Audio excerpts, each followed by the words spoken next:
PP. The PSP. This is truly a revolutionary portable console. Sony didn't just set out to make a portable console, they made a console portable.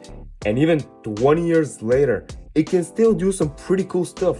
It can play games, it can emulate games, you can use it as an MP3 player, even watch movies on it.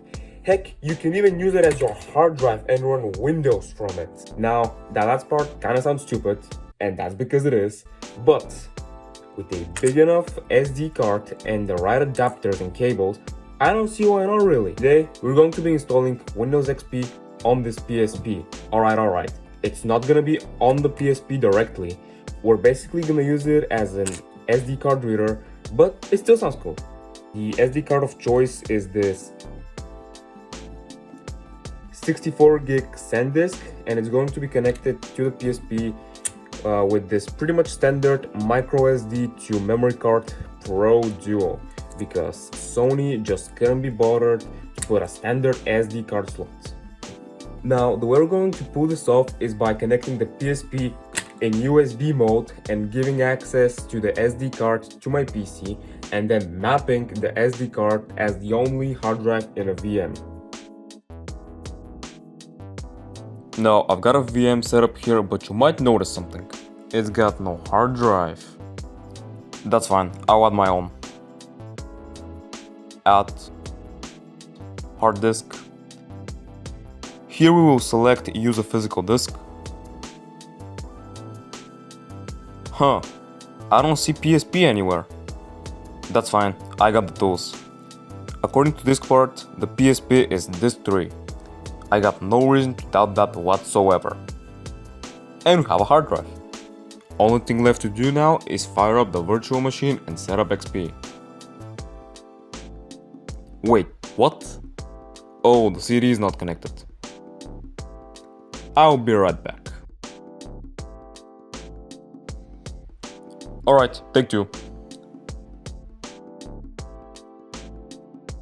It's already a lot more promising. Aha!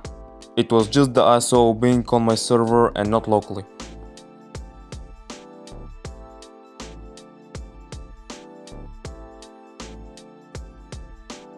We got our existing partition on the SD card.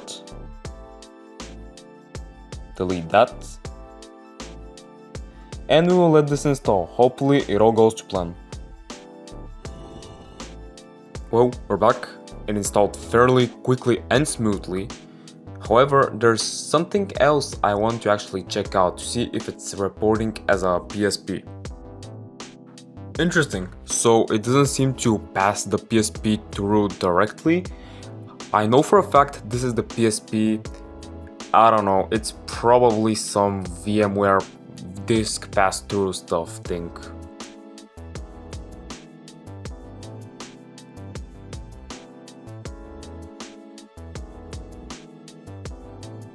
Okay, I went ahead and installed some stuff. However, the first thing I'm gonna do is run Crystal Disk Mark and Crystal Disk Info just to see what we're working with.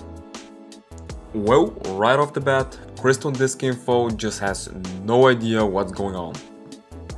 Hopefully we can at least run a benchmark. Well, it finished. Here it is, and honestly, I kinda have no point of reference as to if this is fast or slow. My guess, it's probably slow. Let's play some games, shall we? So here we got Half-Life 1. I know games are not like the most effective disk benchmark, but I figured these games on like a normal virtual machine run okay, so I want to see if there's any difference running from a PSP. Well, so far the audio is pretty glitchy and we're probably getting like 20 FPS.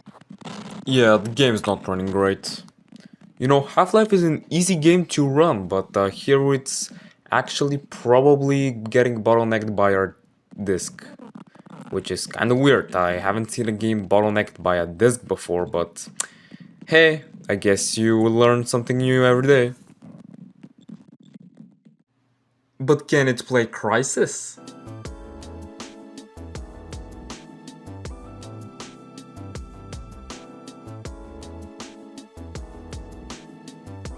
Well, yeah, I mean, it did take a while to make a match, but it's running pretty poorly, but hey, at least it's better than nothing. Also, the sound, it was working earlier, like in the menu, it wasn't glitching out like in Half-Life, but now just no sound at all. I don't know what happened. But again, we're running from a PSP, what do you expect to happen? Well, that's all I have for you today. Thank you for watching, hope you have as much fun as I had. And you know what? 10 likes and I'll run Windows 10 or 11 and I'll try to run GTA 5 from the same setup on real hardware. But until then, peace.